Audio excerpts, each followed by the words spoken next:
80% of the companies cease to exist within the first year. They don't even get to that first brick wall. A lot of companies will languish trying to get through the second brick wall forever. And it's often a surprise where it comes from.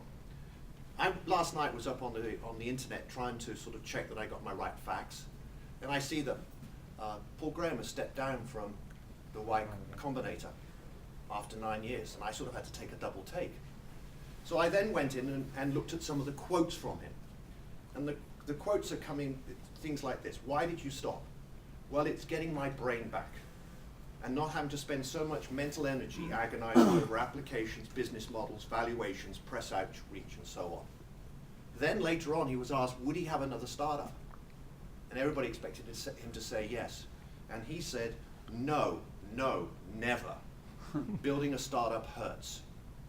Now, I don't know the man. I've watched his videos, I've watched his company grow. I have no doubt that 5 years from now or sometime in the future, he will have another startup. Right now, he's gone through all of this frustration and stress, but he made a choice. If you remember, one of our pillars was the choices you make today influence, and he decided that he's not the right person to take the Y Combinator forward at this point in time. Different skill sets. And so his values, his beliefs, and there's probably other things that are going on, but so imagine you're in a similar situation and someone comes to you and says, well, I'm willing to do this for you, I'll give you this funding, but you have to change your management team. You have to, like Facebook, you have to go public before your mobile application is ready. How are you going to respond? Now, when you take money from an outside source, you no longer own the company. So you better be sure that you understand what you're getting yourself in for.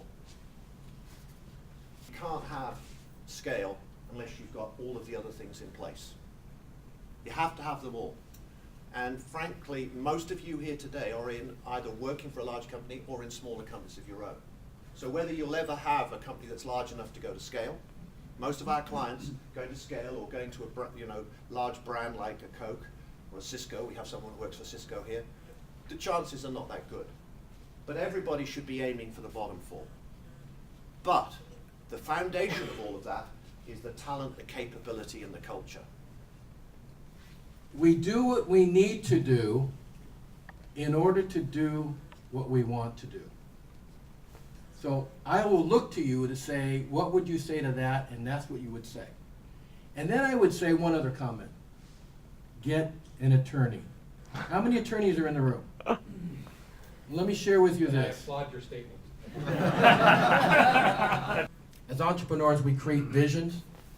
We have a passion for what we do, and we get people to follow us for very little money. They believe in the dream that we have. We give them a little bit of stock, but they follow us because we create an environment that creates entrepreneurial, and creates a spirit that I feel like I'm giving value. Most entrepreneurs today, even the mafia, the PayPal mafia, will make their money and start another company for one reason. They want to change the world. They want to change the world. We create this vision to have people follow us, and then hopefully we can execute to the point where we can have a successful company, and success might be defined as an exit strategy. He's an entrepreneur.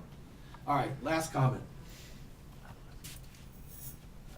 When I started my first guy, I didn't have these building blocks. I didn't plan it out. I didn't sit there and say, well, can we make money at this period of time? Over what period of time will we have to take money in? What is a capitalization table? We didn't think about those things. We thought about it would be cool to start this company. Now, older, wiser, less hair, I think the challenges now are pretty much we have to plan out each move. So what did I share with you as a sort of this closing statement is, I've got a million stories about things that went wrong. I have a million stories of things that went well.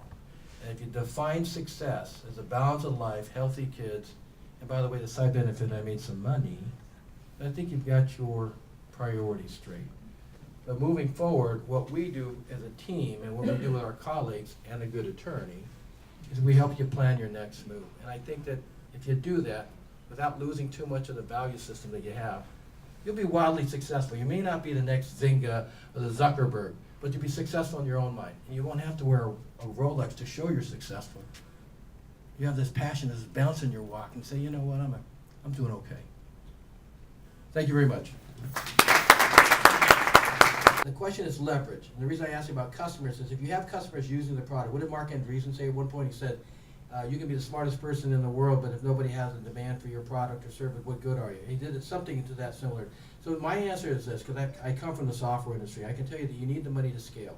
But the only way you can leverage how much money for your client, what the terms are of it, you got to have customer demand out there. Because you want leverage. You want to be able to go to the angels, get a better valuation. You want to be able to go to venture capitalists and say, well, I've got customers. And quite frankly, that's why I asked the question about venture capitalists. The more competent and confident you are with a venture capitalist, the higher the likelihood they're going to call you back for another meeting. And I tell you, it can be 8, 10 meetings. It could be 3, 6 months. If you're looking even at a marquee, if you can get an appointment with Andreessen or Draper, Fisher, Jurvetson, or some of these other folks.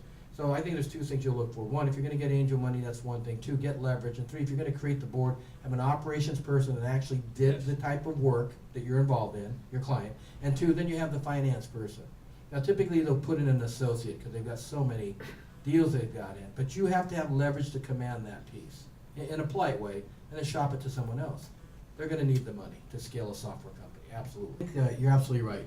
There gets a point in level where you're in a company and you're saying, you know what, I lost the excitement and all the stuff that I got to deal with right now. The only way around that is to delegate and leave the control, let go of the control, let someone else. Listen, I made a lot of bad hires. That's why I learned this whole thing about fire fast or hire slow, fire fast. I hate. There's some crap work I hate. I gotta tell you. In fact, by the way, there's not to pitch this, but there's an eyewear called crap eyeglasses. An entrepreneur from my son's college started, and I gotta tell you what, they're doing fabulously well. So crap's not a bad word. But I will say this. I said the hardest part is saying, like, I don't like this part of the job. So I'd rather delegate it so I could get this piece done. But you're right, Nigel. You get a certain stage. Maybe it's a stage now. You're past the early stage. You got profitability. You're now at the scalability. Maybe you're done. I'm going to tell you. Maybe you're done. Maybe you should go start something else. Take your equity position, retain it, and go start again. And that's really what you get up in the morning to do. If I had to get up in the morning and go over the finances every single day, I hate that stuff. I don't know how much do we have? How much more can we make? Let's go do the fun stuff. But you can't run a business that way, so I had to bring in other people to do that. Or it's time for me to start something else. Thank you so much.